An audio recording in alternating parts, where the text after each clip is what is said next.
उज्जैन अवंतिका में स्थित आर्षि सांदीपनि के आश्रम में बचपन में भगवान श्री कृष्ण और बलराम पढ़ते थे। वहां उनके कई मित्रों में से एक सुदामा भी थे। सुदामा श्री कृष्ण के खास मित्र थे। वे एक गरीब ब्राह्मण के पुत्र थे।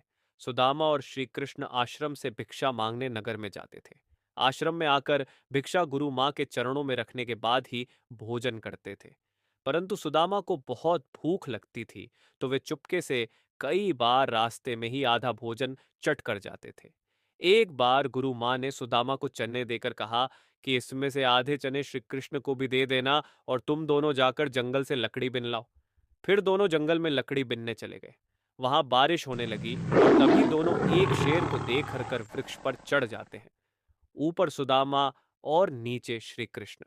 फिर सुदामा अपने पल्लू से चने निकाल कर चने खाने लगता है। चने खाने की आवाज सुनकर श्री कृष्ण कहते हैं, अरे ये कट कट की आवाज कैसी आ रही है? कुछ खा रहे हो क्या? सुदामा कहता है, नहीं, ये तो सर्दी के मारे मेरे दांत कटकटा रहे हैं। ये सुनकर श्री कृष्ण कहते हैं, अच्छा, बहुत सर्दी लग रही है क्या? सुदामा कहता है, हाँ। यह सुनकर श्री कृष्ण कहते हैं कि मुझे भी बहुत सर्दी लग रही है। सुना है कि कुछ खाने से शरीर में गर्मी आ जाती है, तो लाओ वो चने जो गुरु माता ने हमें दिए थे, दोनों बांट कर खा लेते हैं। यह सुनकर सुदामा कहता है, चने कहाँ हैं? वो तो पेड़ पर चढ़ते समय ही मेरे पल्लू से नीचे कीचड़ में गिर गए थे। यह सुनकर श्री कृष्ण समझ जाते हैं और कहते हैं, ओह, ये तो बहुत बुरा हुआ।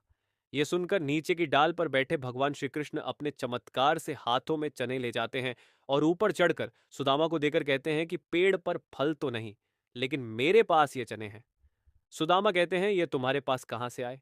तब कृष्ण कहते हैं कि वह मुझे भूख कम लगती है ना। जब पिछली बार गुरु माता ने जो चने दिए थे, वह अब तक मेरी अंटी में बंधे हुए थे। ले लो, अब जल्दी से खा लो। यह सुनकर सुदामा कहता है, नहीं नहीं, मैं इसे नहीं ले सकता। तब श्री कृष्ण पूछते हैं, क्यों नहीं ले सकते? सुदामा रोते हुए कहता है कि क्योंकि मैं इसका अधिकारी नहीं हूं और मैं तुम्हारी मित्रता का भी अधिकारी नहीं हूं। मैंने तुम्हें धोखा दिया है कृष्ण, मुझे क्षमा कर दो। कृष्ण कहते हैं, अरे, जिसे मित्र कहते हो उससे क्षमा मांगकर उसे लज्जित न करो मित्र।